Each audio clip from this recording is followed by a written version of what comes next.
તીર્થક્ષેત્ર ચાંદોદ ખાતે ગાયે આધેડને શિંગડે ભેરવતા ગંભીર ઈજાગ્રસ્ત થયા। આધેડને પ્રાથમિક સારવાર બાદ વધુ સારવાર અર્થે ડભોઈ ખસેડાયા।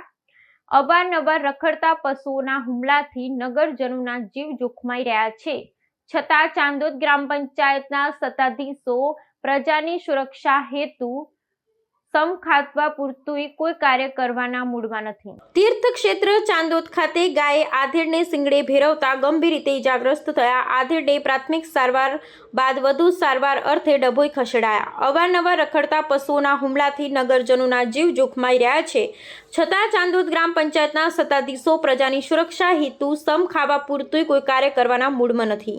ડભોઈ તાલુકાના ચાંદોદના ત્રવાડી ટેકરા વિસ્તારમાં રહેતા ભૂપેન્દ્રભાઈ ભટ્ટ ઘરેથી પોતાની આનંદ રેસ્ટોરન્ટ હોટલ ખાતે જવા નીકળ્યા, ત્યારે એકાએક ગાયે તેમને શિંગડે ભેરવી ફંગોળી દીધા હતા અને પગથી શરીર પર ઢોર માર માર્યો હતો।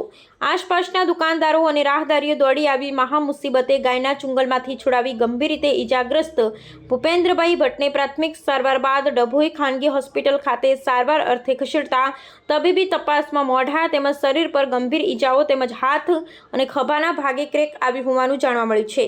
ચાંદોદ નગરમાં રખડતા પશુઓનો ત્રાસ દિવસે ને દિવસે વધી રહ્યો છે। વારંવાર લોકો ઈજાગ્રસ્ત થતા રહ્યા છે, પરંતુ જાણે કોઈનું મૃત્યુ નિપજે તેની રાહ જોઈ ગ્રામ પંચાયતના સત્તાધીશો હાથ પર હાથ દઈ બેસી રહ્યા છે। પ્રજાના મતથી ચૂંટાયેલા પ્રતિનિધિઓને હવે શું પ્રજાની જરૂર નથી? જે હોય તે સત્તાધીશો અંદરો અંદરની હિંસાતુંસીને બાજુમાં રાખી તાત્કાલિક ધોરણે રખડતા પશુઓને ઢોર ડબ્બે પૂરવાની સાથે ઢોર માલિકો વિરુદ્ધ કાયદેસરની કાર્યવાહી હાથ ધરી રખડતા ઢોરના ત્રાસમાંથી મુક્તિ આપી નિર્ભીકપણે ગ્રામજનોને નગરમાં હરવા ફરવાની સુવિધા પૂરી પાડે તે અત્યંત આવશ્યક થઈ પડ્યું છે।